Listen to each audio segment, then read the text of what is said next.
Hello, and welcome to Big Book CTK.com.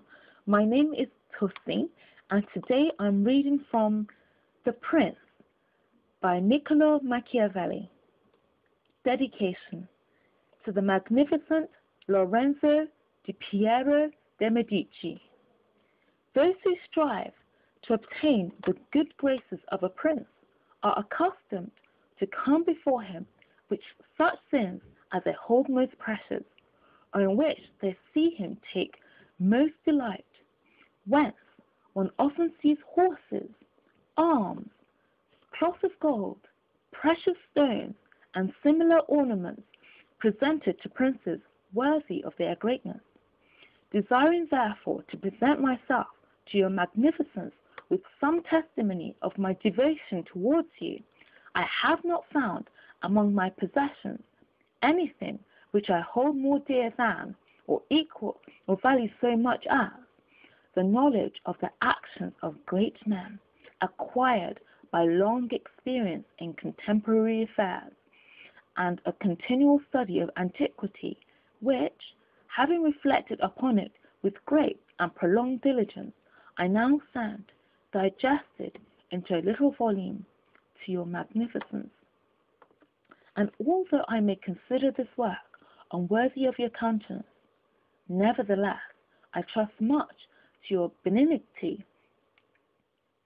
that it may be acceptable, seeing that it is not possible for me to make a better gift than to offer you the opportunity of understanding in the shortest time all that I have learnt in so many years, and with so many troubles and dangers, which work I have not embellished with swelling or magnificent work, nor stuffed with rounded periods, nor with any extrinsic allurements or adornments whatever, with which so many are accustomed to embellish their works.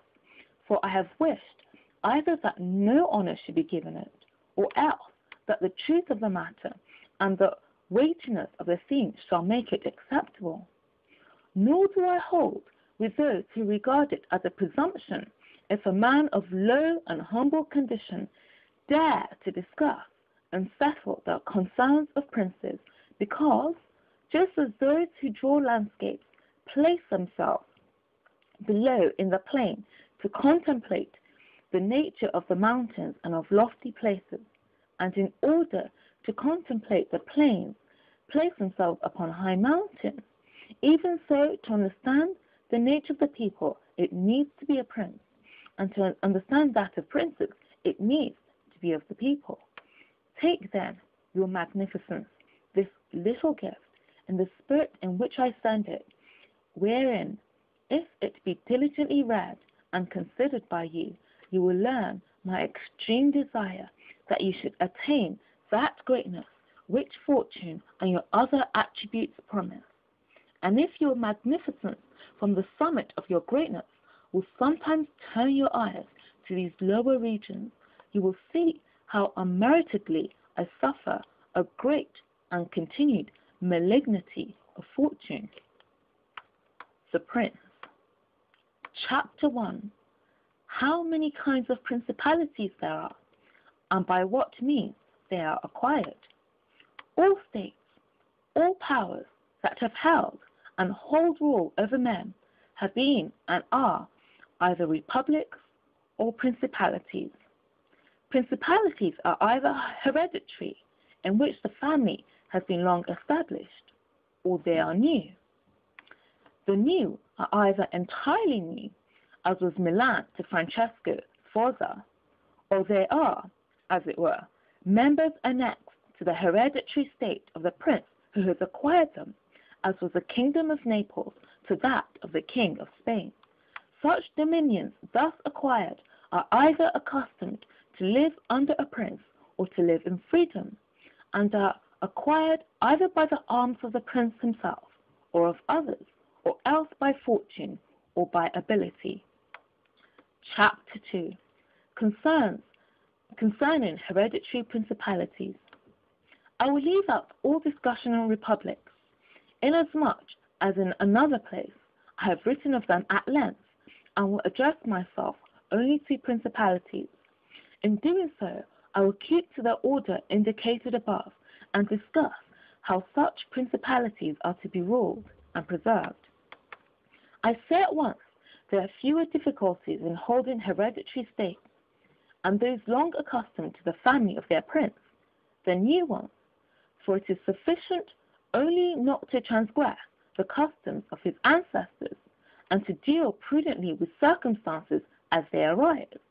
For a prince of average powers to maintain himself in his state, unless he be deprived of it by some extraordinary and excessive force, and if he should be so deprived of it, whenever anything sinister happens to the usurper, he will regain it. We have in Italy, for example, the Duke of Ferrara, who could not have withstood the attacks of the Venetians in 84, nor those of Pope Julius in 10, unless he had been long established in his dominions. For the hereditary prince has less cause and less necessity to offend. Hence, it happens that he will be more loved, and unless extraordinary vices cause him to be hated, it is reasonable to expect that his subjects will be naturally well disposed towards him, and in the antiquity and duration of his rule, the memories and motives that make for change are lost, for one change always leaves the truthing for another. Chapter 3. Concerning mixed principalities. But the difficulties occur in a new principality, and firstly, if it be not entirely new, but is, as it were, a member of a state which, taken collectively, may be called composite, the changes arise chiefly from an inherent difficulty which there is in all new principalities. For men change their rulers willingly, hoping to better themselves, and this hope induces them to take up arms against him who rules, wherein they are deceived, because they afterwards find, by experience, they have gone from bad to worse. This follows also on another natural and common necessity, which always causes a new prince to burden those who have submitted to him with his soldiery and with infinite other hardships which he must put upon his new acquisition. In this way, you have enemies in all those whom you have injured in seizing that principality, and you are not able to keep those friends who put you there because of your not being able to satisfy them in the way they expected, and you cannot take strong measures against them, feeling bound to them. For, although one may be very strong in armed forces, yet in entering a province one has always need of the goodwill of the natives. For these reasons, Louis XII, King of France, quickly occupied Milan, and as quickly lost it. And to turn him out the first time, it only needed Lodovico's own forces, because those who had opened the gates to him, finding themselves deceived in their hopes of future benefits, would not endure the ill treatment of the new prince. It is very true that, after acquiring rebellious provinces a second time, they are not so lightly lost afterwards, because the prince, with little reluctance, takes the opportunity of the rebellion to punish the delinquents, to clear out the suspects, and to strengthen himself in the weakest places. Thus, to cause France to lose Milan the first time, it was enough for the Duke Lodovico to raise insurrections on the borders. But to cause him to lose it a second time, it was necessary to bring the whole world against him, and that his enemies should be defeated and driven out of Italy, which followed from the causes above mentioned. Nevertheless, Milan was taken from France both the first and the second time. The general reasons for the first have been discussed. It remains to name those for the second, and to see what resources he had, and what anyone in his situation would have had for maintaining himself more securely in his acquisition than did the King of France. Now I say that those dominions which, when acquired, are added to an ancient state by him who acquires them, are either of the same country and language, or they are not. When they are, it is easier to hold them, especially when they have not been accustomed to self-government. And to hold them securely, it is enough to have destroyed the family of the prince who was ruling them, because the two peoples, preserving in other things the old conditions and not being unlike in customs, will live quietly together, as one has seen in Brittany, Burgundy, Gascony, and Normandy, which have been bound to fast for so long a time. And although there may be some difference in language, nevertheless the customs are alike, and the people will easily be able to get on amongst themselves. He who has annexed them, if he wishes to hold them, has only to bear in mind two considerations: the one, that the family of their former lord is extinguished; the other, that neither their laws nor their taxes are altered, so that in a very short time they'll become entirely one body with the old principality. But when states are acquired in a country different in language, customs, or laws, their difficulties and good fortune and great energy are needed to hold them, and one of the greatest and most real helps would be that he who has acquired them should go and reside there. This would make his position more secure and durable, as it has made that of the Turk in Greece, who, notwithstanding all the other measures taken by him for holding that state, if he had not settled there, would not have been able to keep it. Because if one is on the spot, disorders are seen as they spring up, and one can quickly remedy them. But if one is not at hand, they are heard of only when they are great, and then one can no longer remedy them. Besides this, the country is not pillaged by your officials. The subjects are satisfied by prompt recourse to the prince. Thus, wishing to be good, they have more cause to love him, and wishing to be otherwise, to fear him. He who would attack that state from the outside must have the utmost caution. As long as the prince resides there, it can only be wrested from him with the greatest difficulty. The other and better course is to send colonies to one or two places which may be as keys to that state, for it is necessary either to do this or else to keep there a great number of cavalry and infantry. A prince does not spend much on colonies, for with little or no expense he can send them out and keep them there, and he offends a minority only of the citizens from whom he takes lands and houses to give them to the new inhabitants.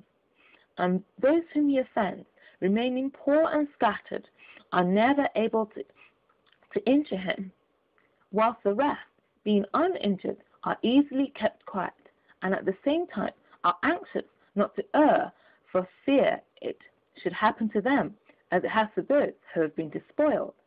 In conclusion, I say that these colonies are not costly, they are more faithful, they injure less, and the injured, and as has been said, being poor and scattered, cannot hurt. Upon this, one has to remark that men ought either to be well treated or crushed, because they can avenge themselves of lighter injuries, of more serious ones they cannot. Therefore, the injury that is to be done to a man ought to be of such a kind that one does not stand in fear of revenge. But in maintaining armed men there, in place of colonies, one spends much more, having to consume on the garrison all the income from the state, so that the acquisition turns into a loss, and many more are exasperated, because the whole state is injured. Through the shifting of the garrison up and down, all become acquainted with hardship, and all become hostile, and they are enemies who, whilst beaten on their own ground, are yet able to do hurt. For every reason, therefore, such guards are as useless as a colony is useful. Again, the prince who holds a country differing in the above respects ought to make himself the head and defender of his less powerful neighbors, and to weaken the more powerful amongst them, taking care that no foreigner as powerful as himself shall, by any accident, get a foot in there, for it will always happen that such a one will be introduced by those who are discontented, either through excess of ambition or through fears, as one has seen already. The Romans were brought into Greece by their Aetolians, and in every other country where they obtained a footing, they were brought in by the inhabitants. And the usual course of affairs is that, as soon as a powerful foreigner enters a country, all the subject states are drawn to him, moved by the hatred which they feel against the ruling power, so that in respect to those subject states he has not to take any trouble to gain them over to himself, for the whole of them quickly rally to the state which he has acquired there. He has only to take care that they do not get hold of too much power and too much authority, and then with his own forces and with their goodwill he can easily keep down the more powerful of them, so as to remain entirely master in the country.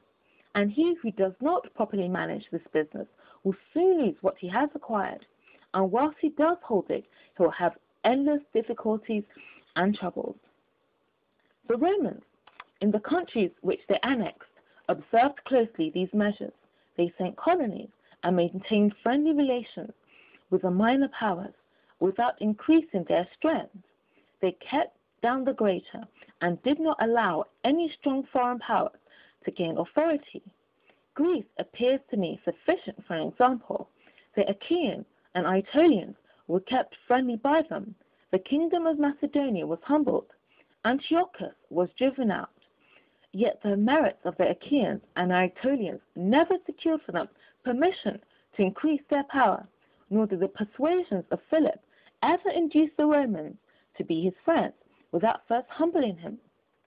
Nor did the influence of Antiochus make them agree that he should retain any lordship over the country, because the Romans did in these instances what all prudent princes ought to do, who have to regard not only present troubles, but also future ones, for which they must prepare with every energy, because, when foreseen, it is easy to remedy them. But if you wait until they approach, the medicine is no longer in time, because the malady has become incurable. For it happens in this, as the physicians say it happens in hectic fever, that in the beginning of the malady it is easy to cure, but difficult to detect. But in the course of time, not having been either detected or treated in the beginning, it becomes easy to detect, but difficult to cure. This it happens in affairs of state, for when the evils that arise have been foreseen, which it is only given to a wise man to see, they can be quickly redressed. But when, through not having been foreseen, they have been permitted to grow in a way that everyone can see them, there is no longer a remedy.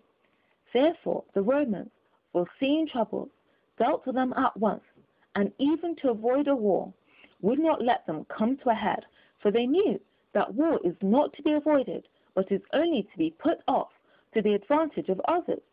Moreover, they wished to fight with Philip and Antiochus in Greece, so as not to have to do it in Italy.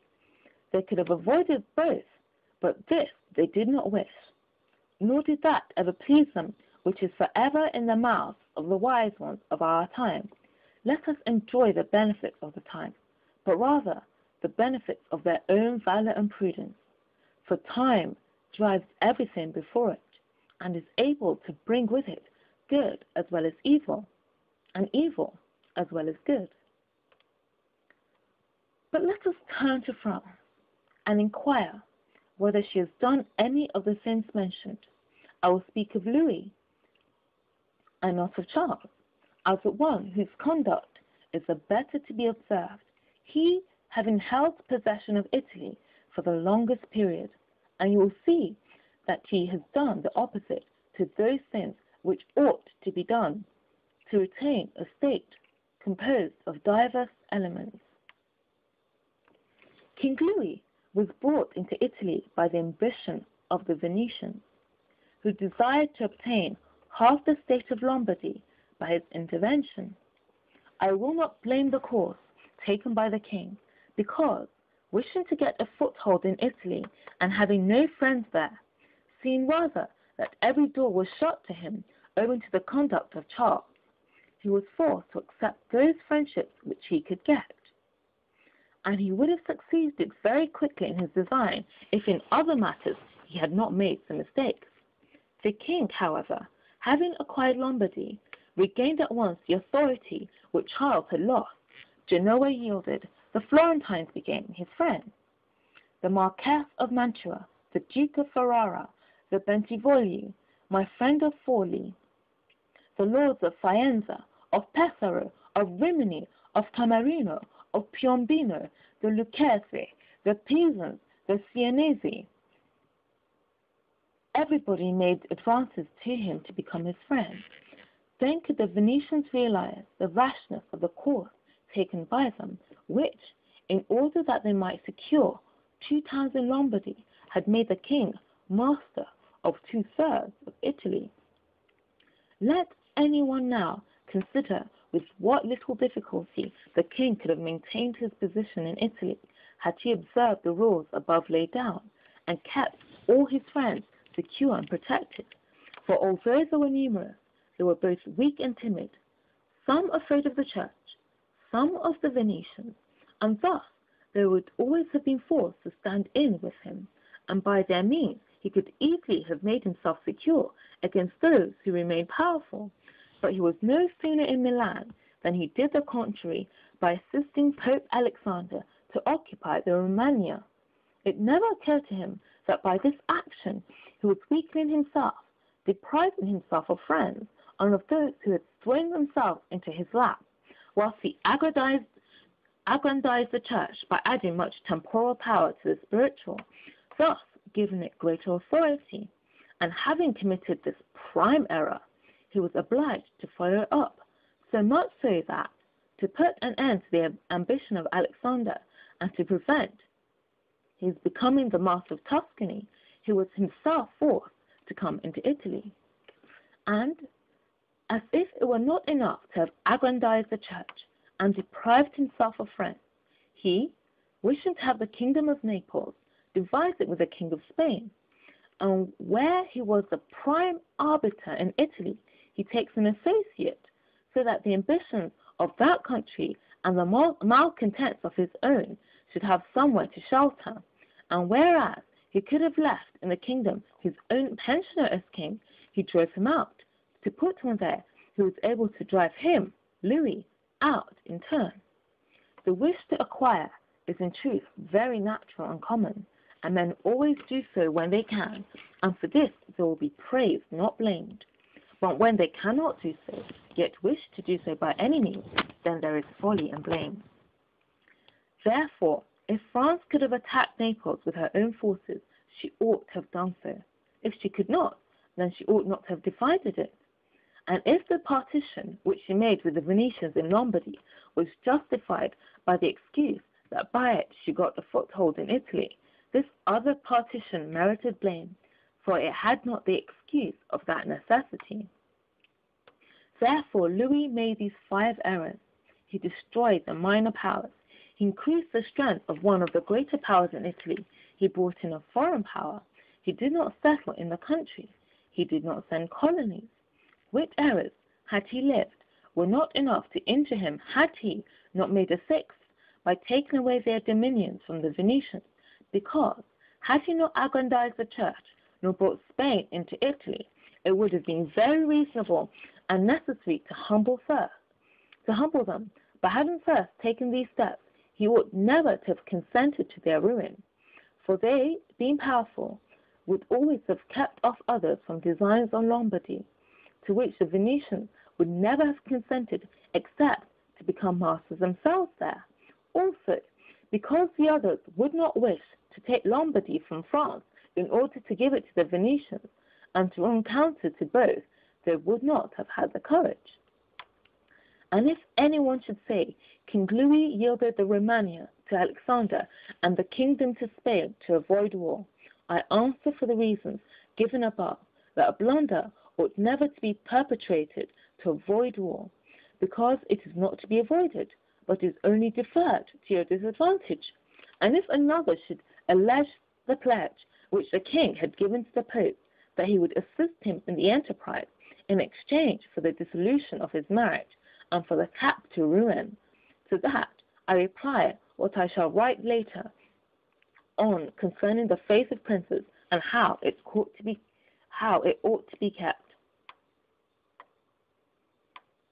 Thus, King Louis lost Lombardy by not having followed any of the conditions observed by those who have taken possession of countries and wish to retain them. Nor is there any miracle in this, but much that is reasonable and quite natural. And on these matters I spoke at Nantes with ruin when Valentino, as Cesare Borgia, the son of Pope Alexander, was usually called, occupied the Romagna, and on Cardinal Ruin, observing to me that the Italians did not understand war, I replied to him that the French did not understand statecraft, meaning that otherwise they would not have allowed the church to reach such greatness. And in fact, it has been seen that the greatness of the church and of Spain in Italy has been caused by France, and her ruin may be attributed to them. From this, a general rule is drawn which never or rarely fails, that he who was the cause of another becoming powerful is ruined, because that predominancy has been brought about either by astuteness or else by force, and both are distrusted by him who has been raised to power. Chapter 4.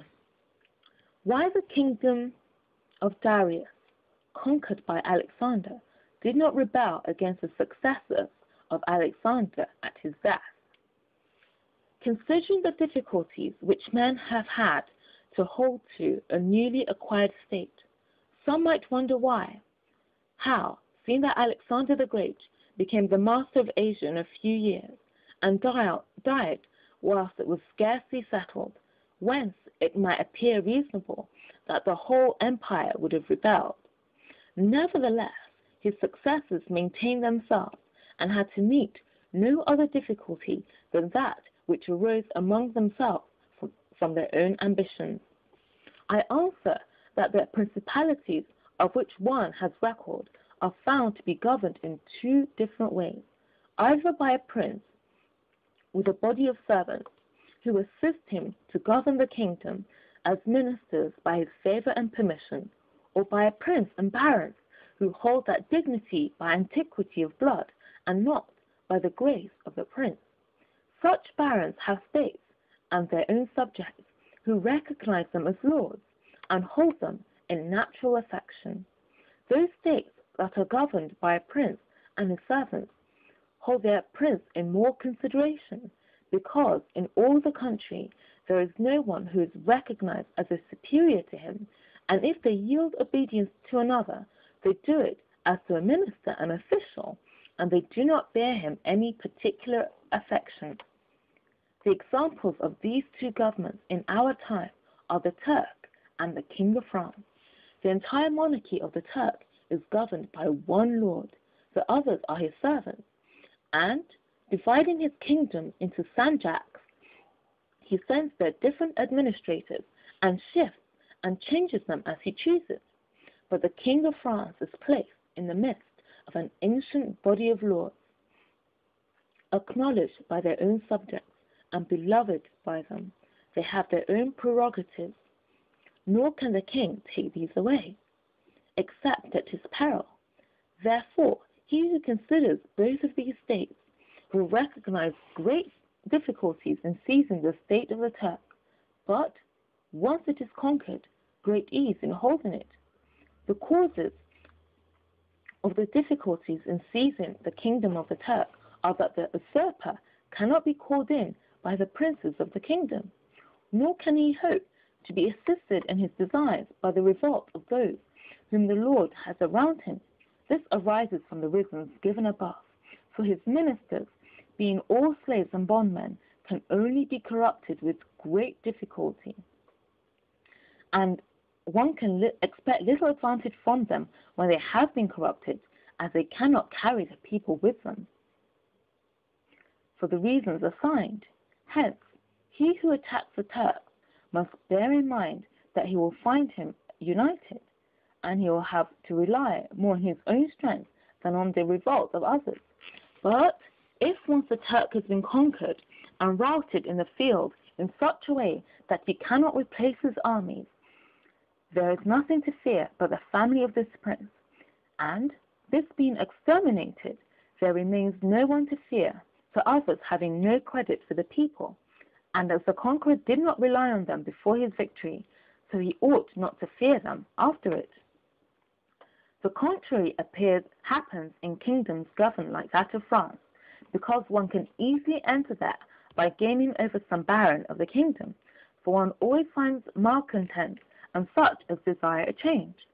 Such men, for the reasons given, can open the way into the state and render the victory easy. But if you wish to hold it afterwards, you meet with infinite difficulties, both from those who have assisted you and from those you have crushed. Nor is it enough for you to have exterminated the family of the prince, because the lords that remain make themselves the heads of fresh movements against you, and as you are unable either to satisfy or exterminate them, that state is lost whenever time brings the opportunity. Now, if you will consider what was the nature of the government of Darius, you will find it similar to the kingdom of the Turks, and therefore it was only necessary for Alexander first to overthrow him in the field, and then to take the country from him, after which victory, Darius being killed, the state remained secure to Alexander for the above reasons, and if his successors had been united, they would have enjoyed it securely and at their ease, for there were no tumults raised in the kingdom except those they provoked themselves. But it is impossible to hold with such tranquility states constituted like that of France. Hence arose those frequent rebellions against the Romans in Spain, France, and Greece, owing to the many principalities there were in those states, of which, as long as the memory of them endured, the Romans always held an insecure possession. But with the power and long continuance of the empire, the memory of them passed away, and the Romans then became secure possessors.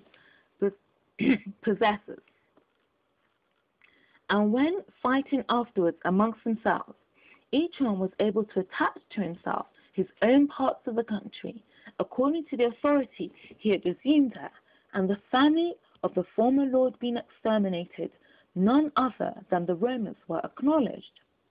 When these things are remembered, no one will marvel at the ease with which Alexander held the empire of Asia, or at the difficulties which others have had to keep an acquisition such as Pyrrhus and many more. This is not occasioned by the little or abundance of ability in the conqueror, but by the want of uniformity in the subject state. Chapter 5. Concerning the way to govern cities or principalities which lived under their own laws before they were annexed. Whenever those states which had been acquired as stated had been accustomed to live under their own laws and in freedom, there are three courses for those who wish to hold them. The first is to ruin them, the next is to reside there in person, the third is to permit them to live under their own laws, drawing a tribute, and establishing within it an oligarchy which will keep it friendly to you.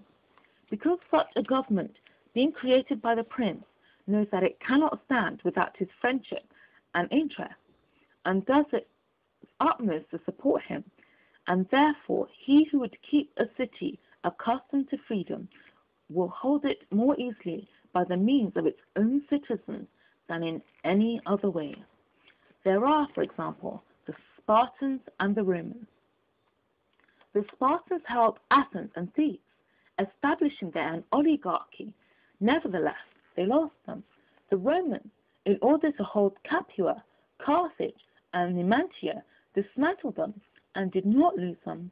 They wished to hold Greece as the Spartans held it, making it free and permitting its laws, and did not succeed. So to hold it, they were compelled to dismantle many cities in the country, for in truth there is no safe way to retain them otherwise than by ruining them. And he who becomes master of a city, accustomed to freedom, and does not destroy it, may expect to be destroyed by it. For in rebellion it has always the watchword of liberty and its ancient privileges as a rallying point, which neither time nor benefits will ever cause it to forget. And whatever you may do or provide against, they never forget that name or their privileges unless they are disunited or dispersed, but at every chance they immediately rally to them, as Pisa after the 100 years she had been held in bondage by the Florentines. But when cities or countries are accustomed to live under a prince, and his family is exterminated, they, being on the one hand accustomed to obey, and on the other hand not having the old prince, cannot agree in making one from amongst themselves, and they do not know how to govern themselves. For this reason they are very slow to take up arms, and a prince can gain them to himself and secure them much more easily. But in republics there is more vitality, greater hatred, and more desire for vengeance, which will never permit them to allow the memory of their former liberty to rest, so that the safest way is to destroy them or to reside there. Chapter 6. Concerning new principalities which are acquired by one's own arms and ability. Let no one be surprised if, in speaking of entirely new principalities, as I shall do, I adduce the highest examples both of prince and of state, because men, walking almost always in paths beaten by others, and following by imitation their deeds, are yet unable to keep entirely to the ways of others, or attain to the power of those they imitate. A wise man ought always to follow the paths beaten by great men, and to imitate those who have been supreme, so that if his ability does not equal theirs, at least it will savour of it.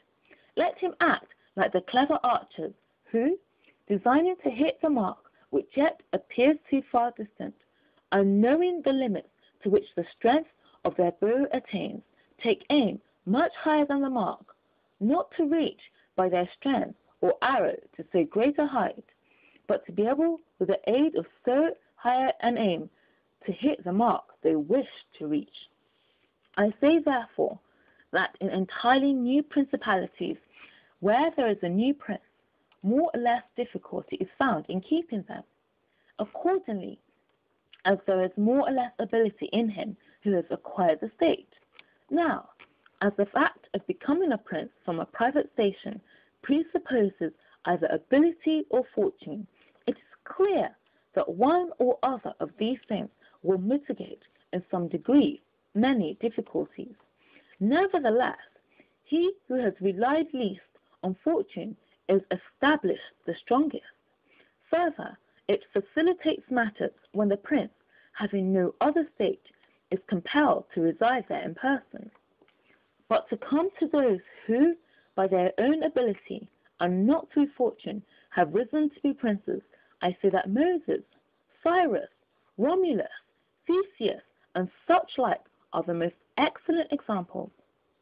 And although one may not discuss Moses, he having been a mere executor of the will of God, yet he ought to be admired, if only for that favour which made him worthy to speak with God. But in considering Cyrus and others who have acquired or founded kingdoms, all will be found admirable, and if their particular deeds and conduct shall be considered, they will not be found inferior to those of Moses, although he had so great a preceptor. And in examining their actions and lives, one cannot see that they owed anything to fortune beyond opportunity, which brought them the material to mould into the form which seemed best to them. Without that opportunity, their powers of mind would have been extinguished, and without those powers, the opportunity would have come in vain. It was necessary, therefore, to Moses that he should find the people of Israel in Egypt, enslaved and oppressed by the Egyptians, in order that they should be disposed to follow him, so as to be delivered out of bondage. It was necessary that Romulus should not remain in Alba, and that he should be abandoned at his birth, in order that he should become king of Rome and founder of the fatherland.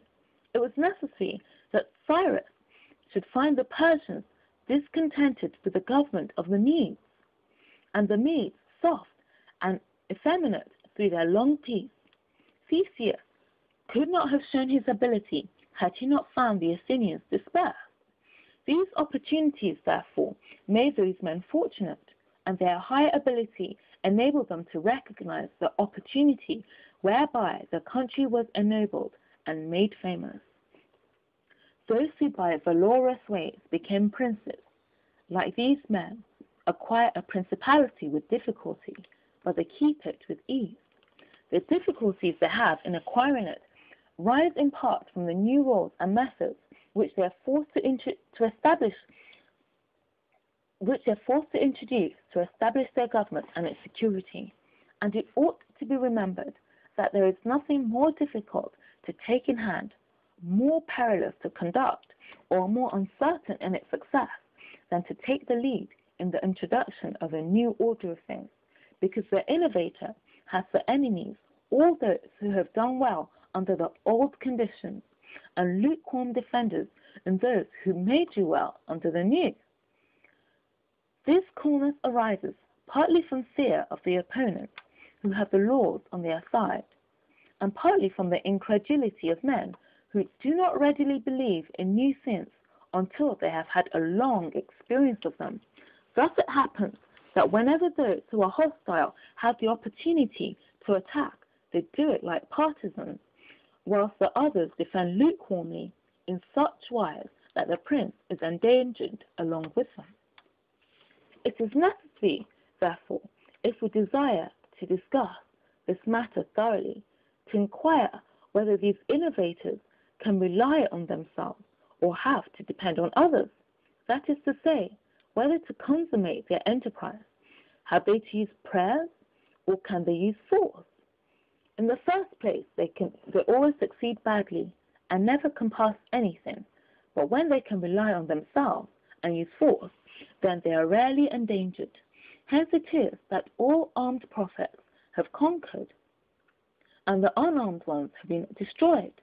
Besides the reasons mentioned, the nature of the people is variable, and whilst it is easy to persuade them, it is difficult to fix them in that persuasion, and thus it is necessary to take such measures that, when they believe no longer, it may be possible to make them believe by force. If Moses, Cyprus, Theseus, and Romulus had been unarmed, they could not have enforced their constitutions for long, as happened in our time to Fra Girolamo Savonarola, who was ruined with his new order of things. Immediately the multitude believed in him no longer, and he had no means of keeping steadfast those who believed, of making the unbelievers to believe. Therefore, such as these have great difficulties in consummating their enterprise, for all their dangers are in the ascent, yet with ability they will overcome them. But when these are overcome, and those who envied them their success are exterminated, they will begin to be resurrected, and they will continue afterwards powerful, secure, honored, and happy.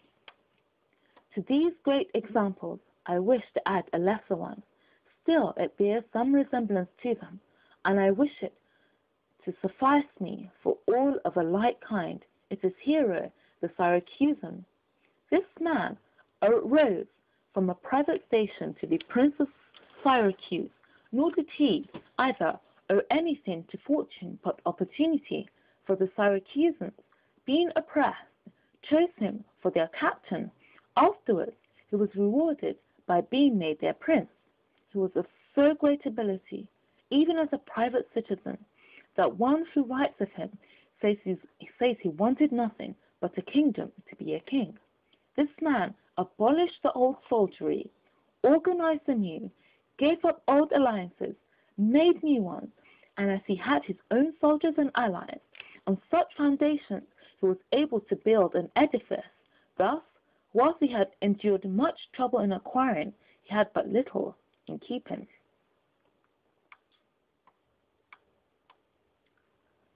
Chapter 7.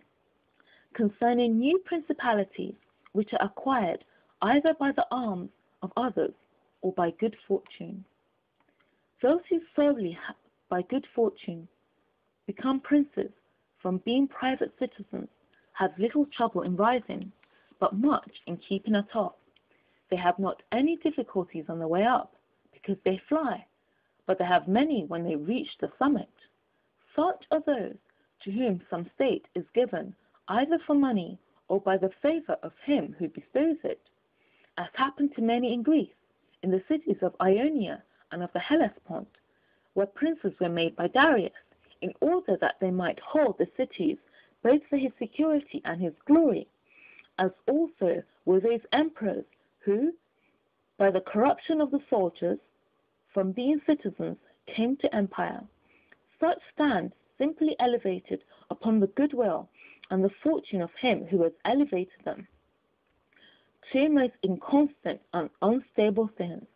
Neither have they the knowledge requisite for the position, because, unless they are men of great worth and ability, it is not reasonable to expect that they should know how to command, having always lived in a private condition. Besides, they cannot hold it, because they have not forces which they can keep friendly and faithful. States that rise unexpectedly, then, like all other sins in nature, which are born and grow rapidly, cannot leave their foundations and correspondencies fixed in such a way that the first storm will not overthrow them, unless, as it said, those who unexpectedly become princes are men of so much ability that they know they have to be prepared at once to hold that which fortune has thrown into their laps, and that those foundations which others have laid before they become princes, they must lay afterwards. Concerning these two methods of rising to be a prince by ability or fortune, I wish to adduce two examples within our own recollection, and these are Francesco Sforza and Cesare Borgia. Francesco, by proper means and with great ability, from being a private person, rose to be Duke of Milan, and that which he had acquired with 1,000 anxieties he kept with little trouble. On the other hand, Cesare Borgia, called by the people Duke Valentino, acquired his state during the ascendancy of his father, and on its decline he lost it, notwithstanding that he had taken every measure and done all that ought to be done by a wise and able man to fix firmly his roots in the estates which the arms and fortunes of others had bestowed on him. Because, as is stated above, he who has not first laid his foundations may be able with great ability to lay them afterwards, but they will be laid with trouble to the architect and danger to the building. If therefore all the steps taken by the Duke be considered, it will be seen that he laid solid foundations for his future power, and I do not consider it superfluous to discuss them, because I do not know what better precepts to give a new prince than the example of his actions. And if his dispositions were of no avail, that was not his fault, but the extraordinary and extreme malignity of fortune. Alexander VI, in wishing to aggrandize the Duke, his son, had many immediate and prospective difficulties. Firstly, he did not see his way to make him master of any state that was not a state of the church, and if he was willing to rob the church, he knew that the Duke of Milan and the Venetians would not consent, because Faenza and Rimini were already under the protection of the Venetians.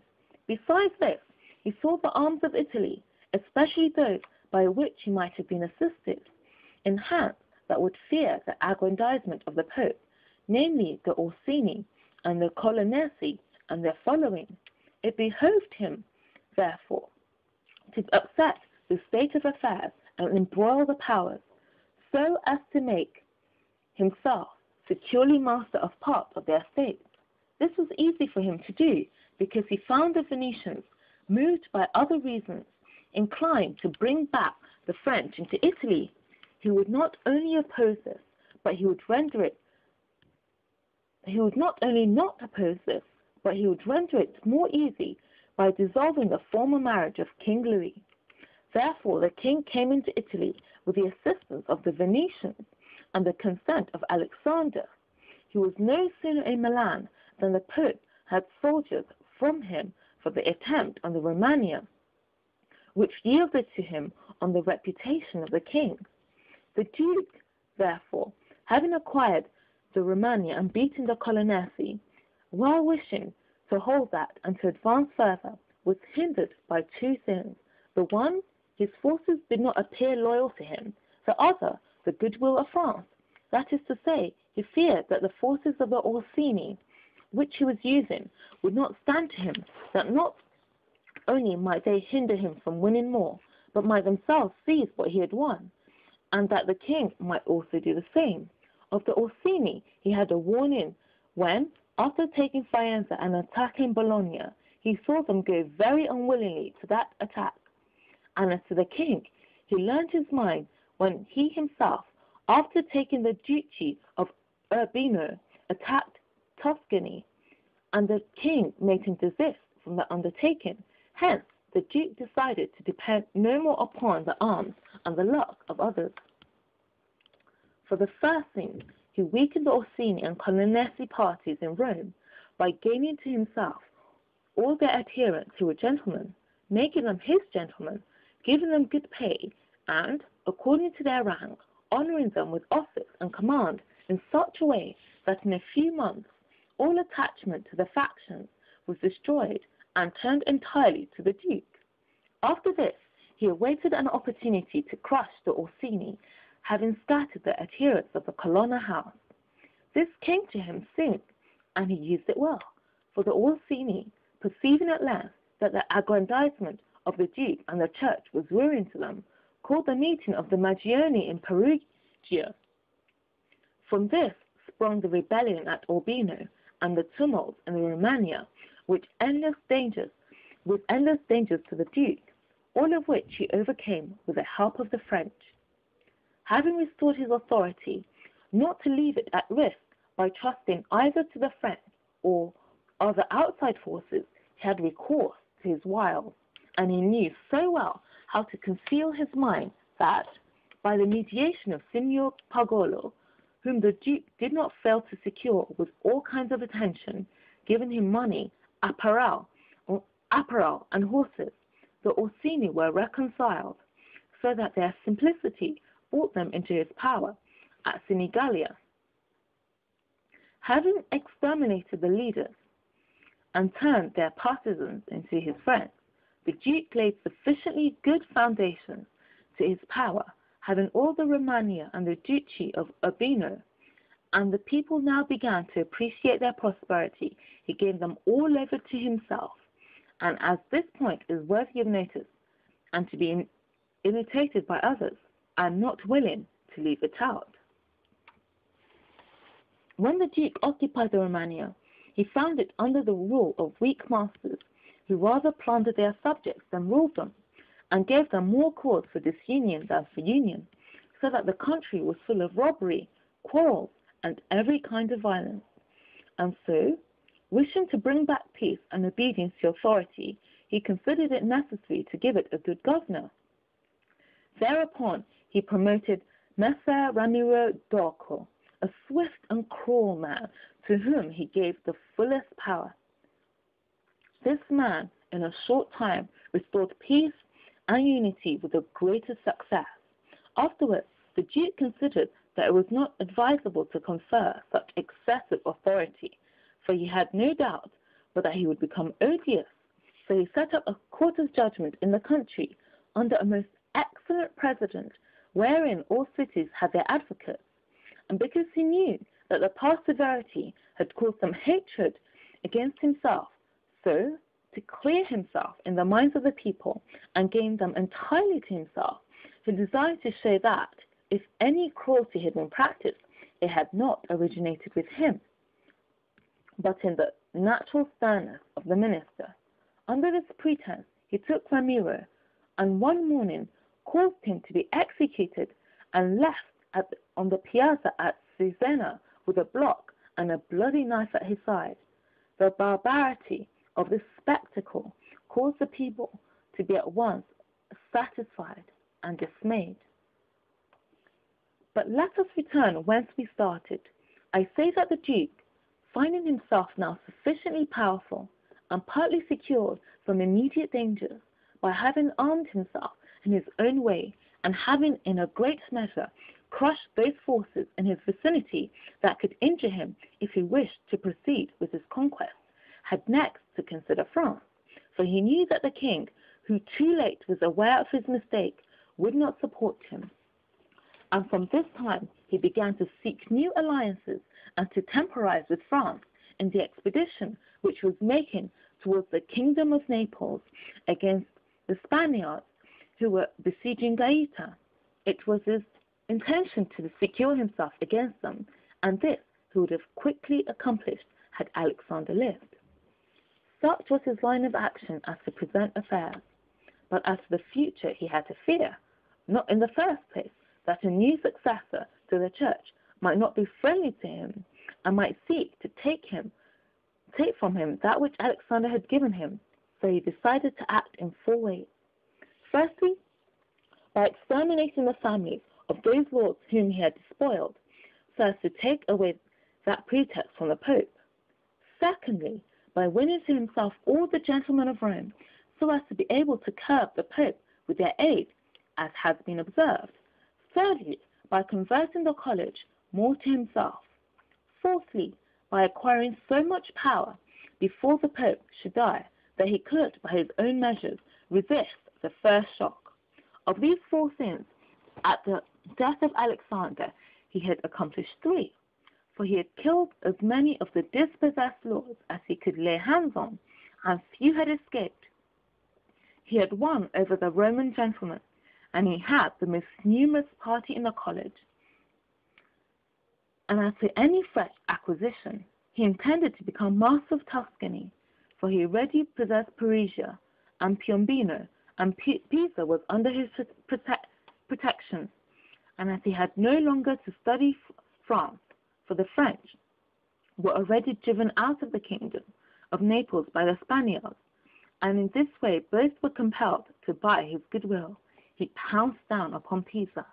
After this, Lucca and Siena yielded at once, partly through hatred and partly through fear of the Florentines, and the Florentines would have had no remedy had he continued to prosper, as was prospering the year that Alexander died.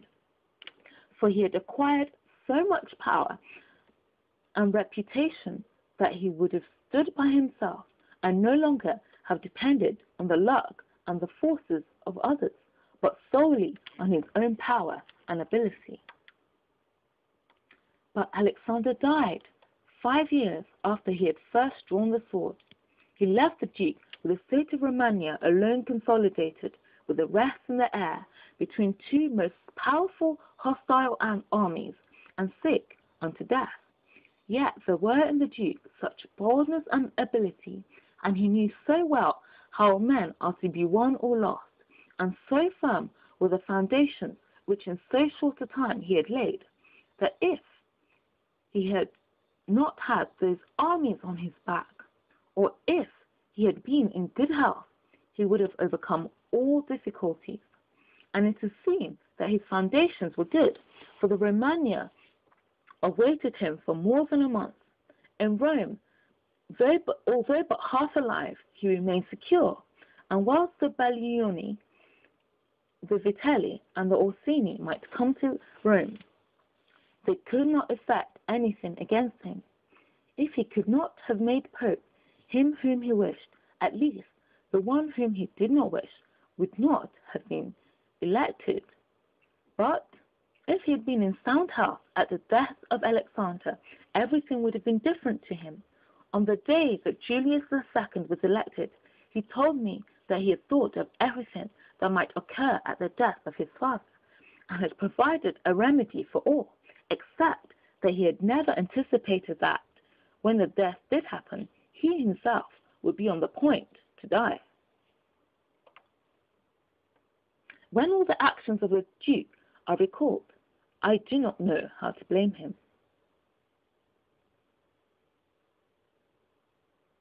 Thank you very much for watching.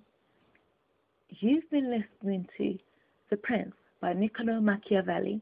My name is Tosin, and this is Big Book CTK.com. Thank you very much, and bye for now.